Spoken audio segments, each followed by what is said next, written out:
Okay, this is now tarot lesson number 35.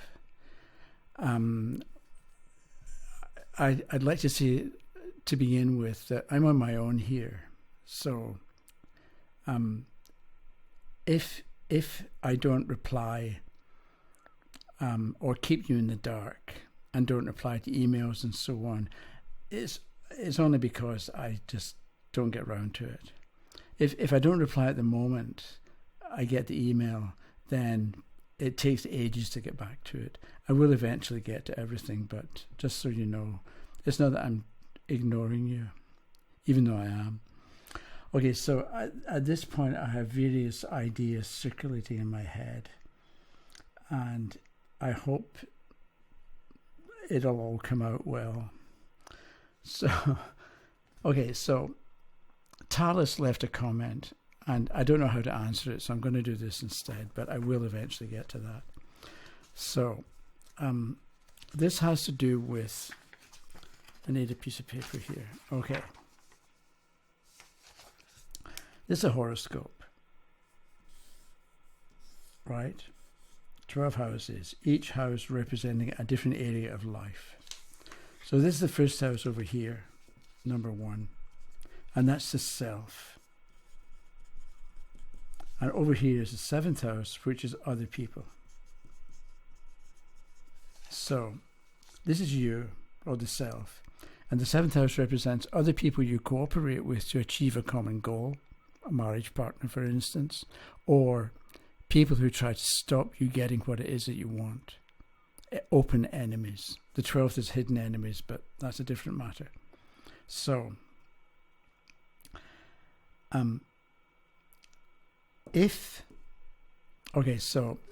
people always want to know, well, not always, but a lot of tarot readings are about, tell me about what's going on in a relationship, or am I going to meet somebody? So,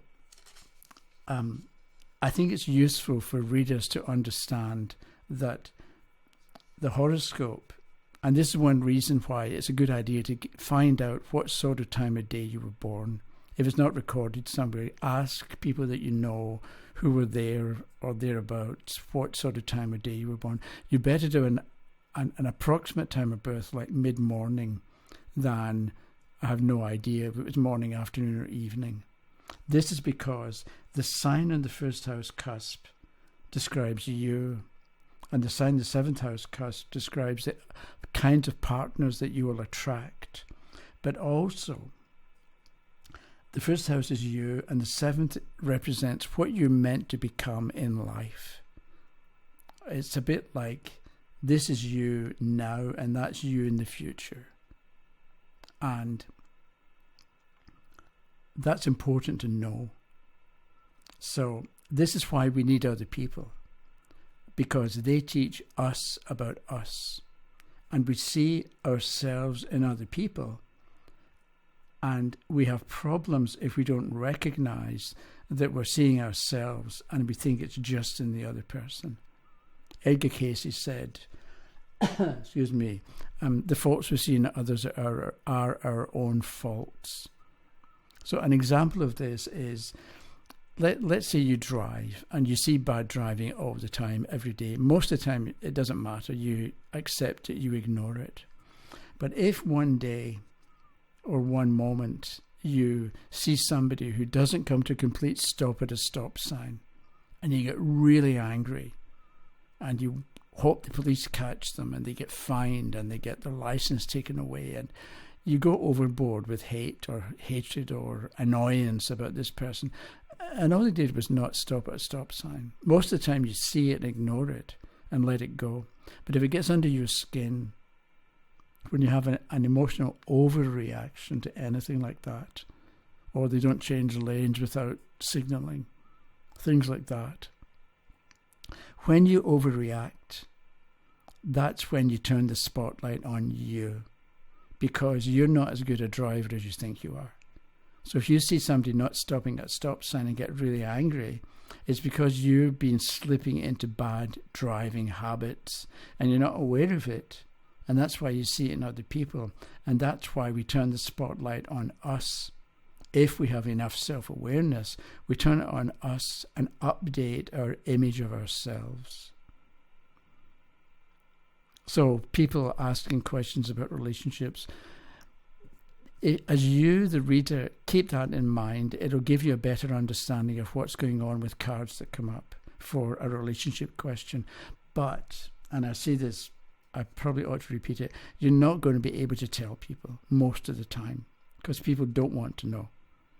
You know, because this is partly because, as Jean-Paul Sartre and others observed, if you can, when you're upset about something, if you can turn the spotlight on you and try to figure out what you're meant to learn from this experience that you're not enjoying, if you can turn the spotlight on you, you become free. But, as Jean-Paul said, you can't force other people to be free. And that's the problem. We can't turn people into the way we want them to be. And we just can't. It's just the way things are. But in a horoscope, the first house cusp, the sign here is what you're like, the seventh, what you're meant to become. And as an example, if you've got Pisces rising, right, you've got Virgo in the seventh house cusp. So Pisces is a nurse, among other things, and Virgo's the teacher. So somebody with Pisces rising at the moment, or they are a nurse and they're meant to become a teacher. So there's a difference between being a nurse because you look after people and you do all the dirty work and you don't mind and all the rest of it. And Pisces is water, it's an emotional sign. They're sympathetic, compassionate some of the time.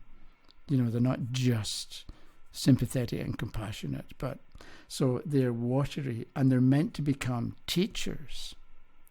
And they're meant to be practical because Virgo's an earth sign and represented by practicality. But I say practicality, but then we have to get it. This is one of the problems with astrology. People use words, but we don't take time to define what we mean by the word. Because I say practicality and you've got your own idea of what practical means or what it is.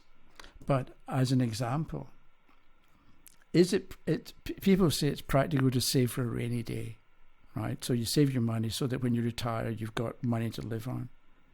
What about, maybe practicality is spending your money well every day.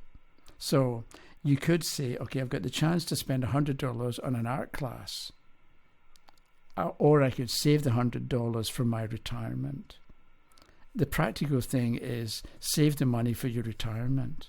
But maybe the real practical thing is take the art class because you'll enjoy it, you'll meet new people, your life will be enhanced, your excitement level will rise, and you will enjoy it, and you'll move on to bigger and better things.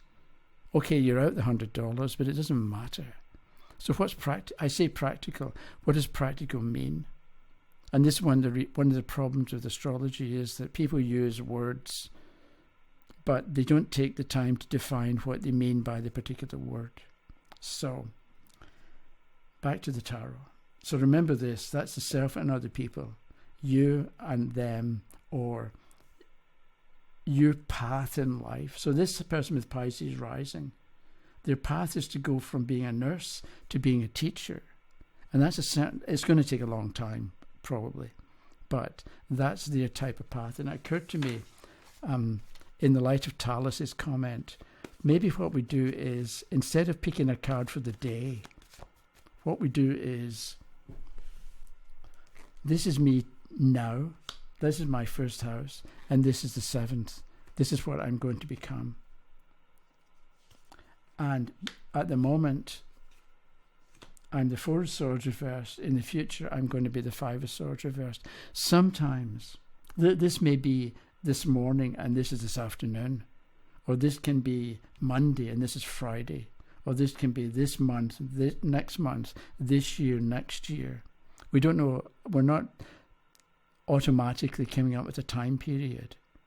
But instead of what tomorrow bring, maybe this, it's just the idea that you've got a path. This is a path that you're on at the moment. And maybe it's going to last for a few hours or it's going to last for a few days until you get the hang of it, or until you get the lesson that you're meant to learn, given the idea of this diagram over here, where the 7th house represents what you're meant to become, and in a way the lesson you're meant to learn about yourself.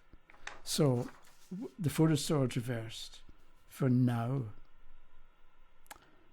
you're stuck, because we've got the person lying down here and the swords have been hung up. So we've got the sword that can represent action, taking action, or cutting, but it's upside down. So it's as if you have lost your nerve or lost your get up and go.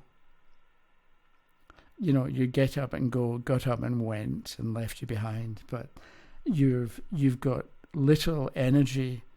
You're not motivated to actually go out and do things. Your path at the moment, or a good path to travel, is to go from this to this. Try. It's the same sword and sword, but here the swords have been hung up and are inactive. Here, it may not be the best use of energy, but at least somebody's doing something. And we've got the person in the foreground. They've taken on the world. They've battled a bit. Maybe they're feeling pleased with themselves, but somebody's been damaged and hurt, and somebody's going off to comfort the other person who's been hurt. But at least you're getting away from being retired or having given up. And now you're back in the world, and you're maybe more active or more involved or more subject to the kind of stuff that happens in life. But you don't mind, because you've gone from being a 4 upside down to a 5 upright. So you might want to try that as an example of, instead of a card a day, do what's my path at the moment.